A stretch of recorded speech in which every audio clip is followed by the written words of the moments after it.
Magandang hapon mga kaibigan.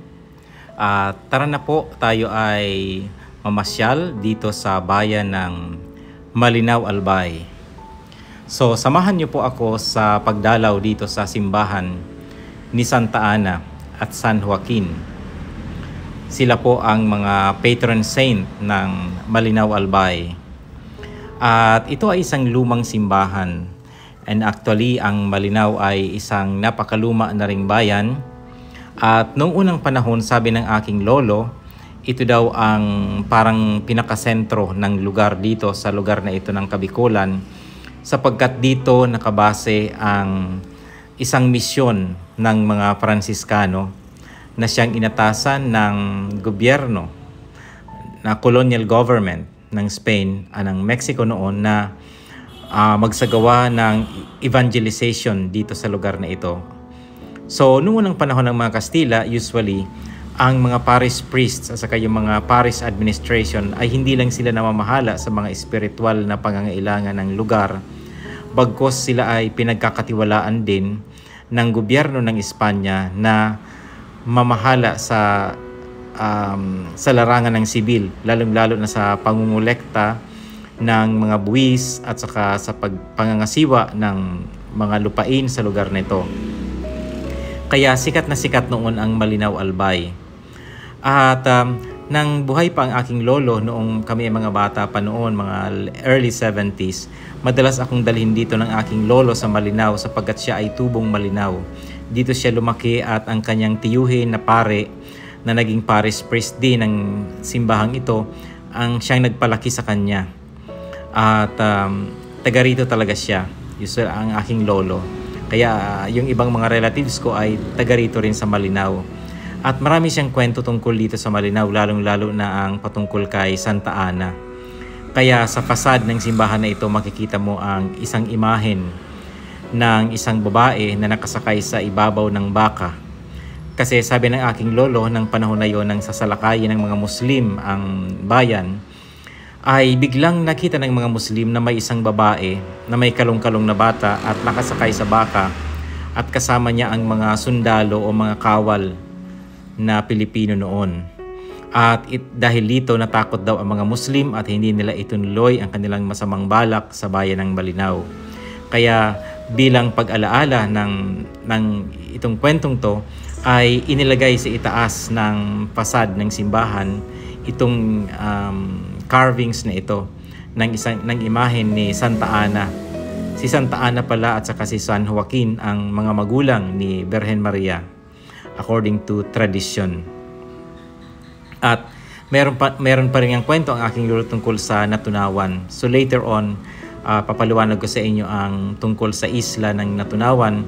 Samantala, tayo ay papasok ngayon sa loob ng simbahan ng Malinaw at habang tayo ay bumabaybay dito sa pasilyo, banggitin ko na rin ang tungkol sa Natunawan. Ang Natunawan po ay isang sandbar na nandyan sa baybayin ng Malinaw at Tabaco. At according to the story, sabi ng aking lolo, may mga babaeng Kristiyano daw na nahuli ng mga Muslim pirates at dadalhin sila doon sa Mindanao. At sabi ng mga Kristiyanong babae, nanalangin sila kay Lord na kung hindi sila makakaligtas, na sana ay malunod na lang ang kanilang bangkang sinasakyan kesa gawin silang alipin doon o kaya asawa ng mga Muslim. At sinunod nga ng Panginoon ang kanilang dalangin at sila ay nalunod, nag-capsize ang bangka ng mga Muslim pirates. At dahil dito, pinangalanan ang isla na yon na Natunawan. So sort of parang naging origin ng Natunawan.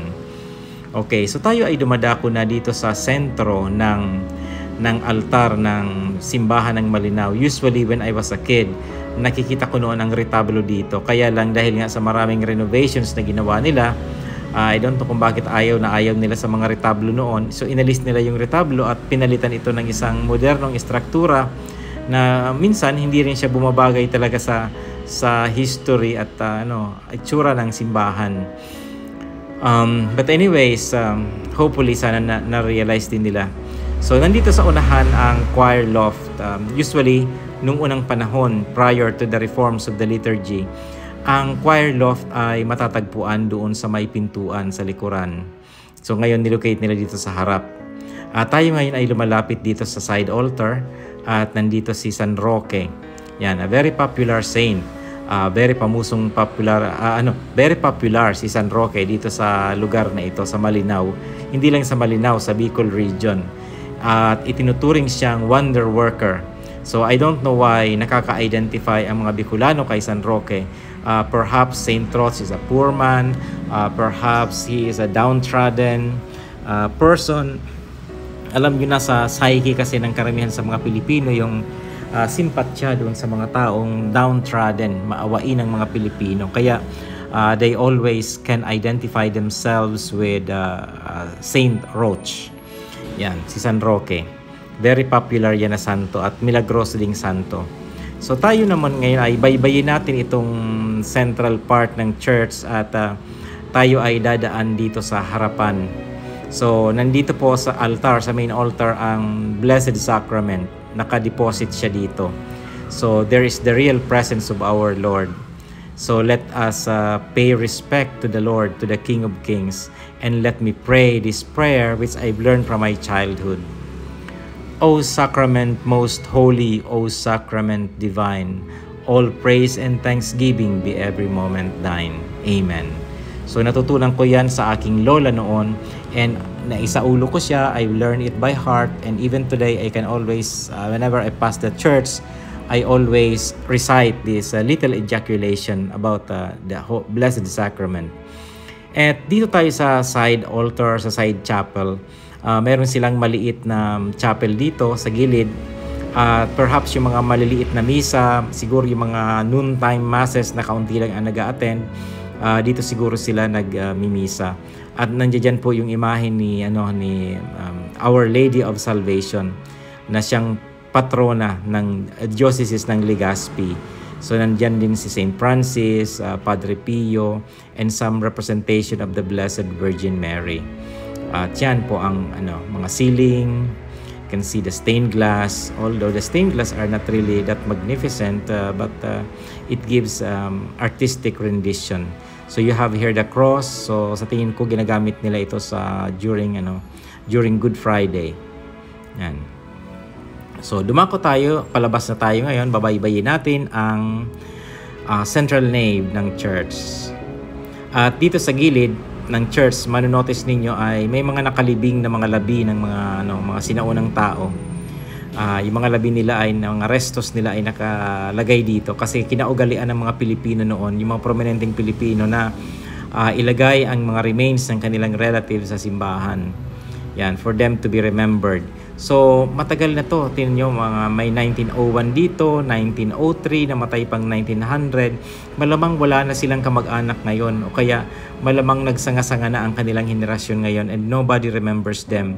So, makita nyo dito si Pedro Peña, namatay siya noong September 17, 1901. Nandyan si Ines Chavez, namatay siyang November 26, 1903. Nandyan din si Pedro Peñoso, 1929. At ang pinakamatanda dito namatay ay si Isidro Peña, Agosto 30, 1900. So it's really very old. So let us pray for them. Eternal rest grant unto them, O Lord, and let your perpetual light shine upon them. And may their souls and all the souls in purgatory, through your mercy, rest in peace. Amen. So yan. So gawin po nating ugali ang ipanalangin ang mga namatay kahit hindi po natin sila kilala. Magpapasalamat yan sa atin. So pag nakita natin itong mga ito, let's just say a short prayer. Maybe if you can give one Our Father for them, pray for them, and I think their souls will really bless you. Their souls will be ever grateful for your generosity and your kindness. So tandaan po natin yan. Iyan ay isang uri ng paggawa ng mabuti sa ating mga kapatid sa pananampalataya na namatay na. So iyan ay napakalaking tulong sa kanila. So patuloy tayo sa ating paglalakad. At dito may mga may mga ibang restos pa rin dito, request chat in pace. Hindi ko na mababasa. And then dito pa rin sa unahan, meron pa rin sila dito. Marami yan. And hindi ko na nga mabasa kasi nga na-overlay ng paint yung iba. Sana ingatan din nila ito. Sana wag nilang alisin. Kasi sa ibang simbahan inaalis nila. Sana wag nilang alisin ito kasi may historical bearing siya. Nagpapakita siya ng mga sinaunang tao at saka nagbibigay larawan siya sa mga pananampalataya at kinaugalian ng mga tao noon. So it was a time na conscious pa ang mga tao tungkol sa pangangailangan nilang ipanalangin ang mga namatay. So ngayon parang nababawasan ang ganitong practices. Pero sana i-cultivate natin ito yung pag-alaala sa mga namatay, na sana kaawaan sila ng Panginoon, tulungan sila, and because they really need it. So palabas na tayo at ito naman ay isang diorama ng Crucified Christ, matatagpuan sa malapit sa main door. At doon sa dulo, makikita natin doon yung Chapel of the Saints. Tinawag siyang Chapel of the Saints kasi